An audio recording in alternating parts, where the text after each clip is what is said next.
Verse 751.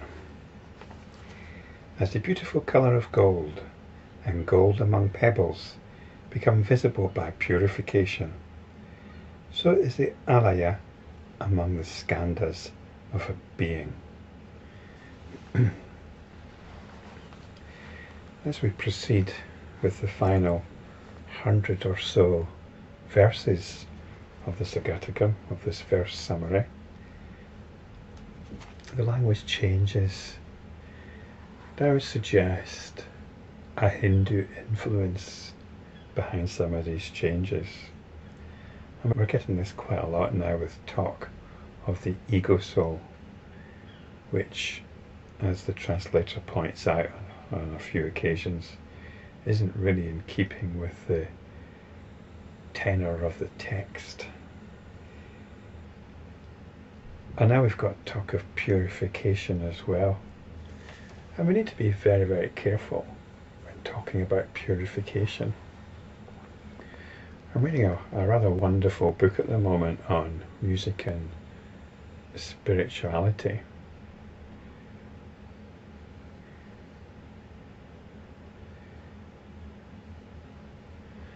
It's a very well researched, very scholarly book, but also very readable. And the author has clearly had a look into not just matters concerning music and its history, but into various spiritual teachings. And they're rather reminiscent of some of the stuff that anybody might have got into in the 60s or 70s when they were looking for spiritual understanding. The works of Paul Brunton, for example, were quite popular at the time. He wrote a book called The Wisdom of the Overself. There was a very select choice of books that you had at that time if you were a spiritual seeker. Anyway, the author of this book has been influenced by Brunton, he states this. And he's definitely got this idea of purification. How the individual jiva, the individual soul, must purify itself through the cycle of rebirths until it realizes its identity with the cosmic soul, or whatever language you wish to use.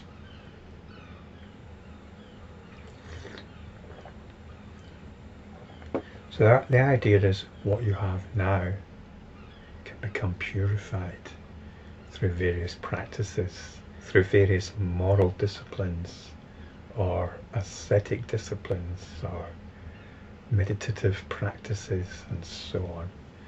And eventually you get there. Now this just does not work. And fortunately, this verse here does not make this mistake. So it's like gold among the pebbles. The gold itself is not being purified. The pebbles themselves do not become gold. The pebbles are obscuring the gold. So we have to get beyond the pebbles in order to appreciate the gold.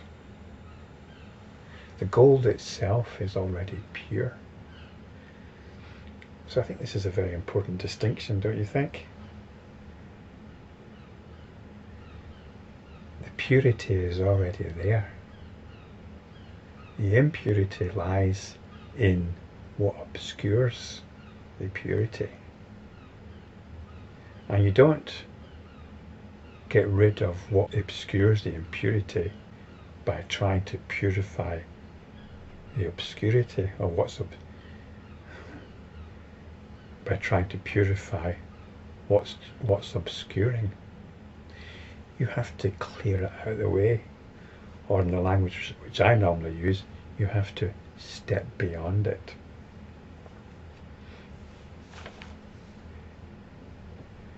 So this is the purification. We have to step beyond our sensibilities. We have to step beyond our beliefs. our understanding.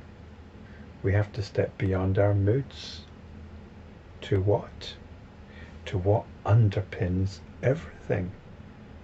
And it's this awareness, it's consciousness, it's the fact of your very own consciousness, which is this Alaya. Alaya is consciousness, but it's consciousness which has got this tendency to project itself out into space that it itself creates. This is what consciousness does. It does it in your dreams every night. It projects itself out into space which it has created.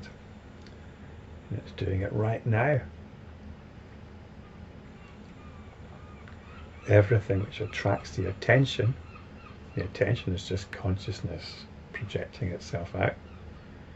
Everything that attracts the attention, which is actually just an aspect of consciousness itself, but it draws consciousness out of itself. As enlightenment practitioners, we see this happening. We recognize this. We recognize this behavior of the Alaya, and we come back to the realization of the nature of consciousness itself. And this realization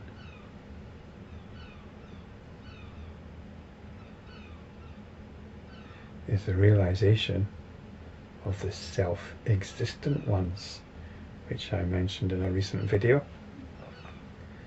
The Buddha is described as the self-existent one, which means he doesn't take his cue from any of this. The Buddha has unleashed the power of consciousness, its potential for total happiness. The happiness is not dependent on anything. If you're not dependent for your happiness on anything, then you can be as happy as you want to be. This is the meaning of self-existent. Now we're given a further clue here. We're told, so is the Alaya among the Skandhas of a being. Now we have mention of the Skandhas a few verses back in 747, when there was talk of the analysis of the Skandhas. This analysis was carried out in video 211, which is called the practice of the Skandhas, and it looked at how by properly understanding the Skandhas we come to liberation.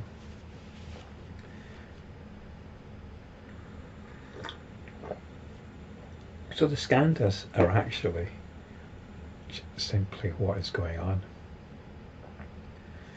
We don't need to get too technical about it. There's a standard list which you can memorize and get your head around. But really the Skandhas is what is going on. It's a way of describing what I've just described about how consciousness projects out of itself. And when it does this,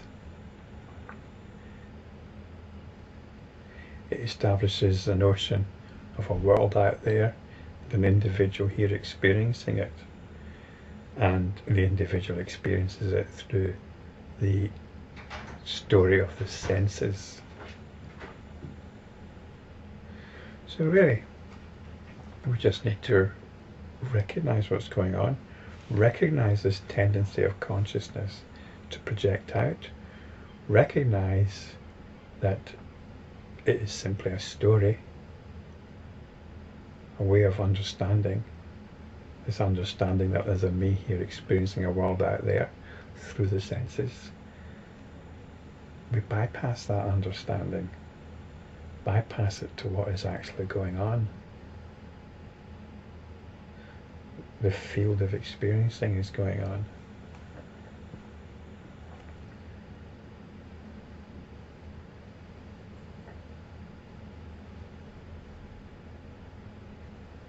More essentially though, awareness is going on.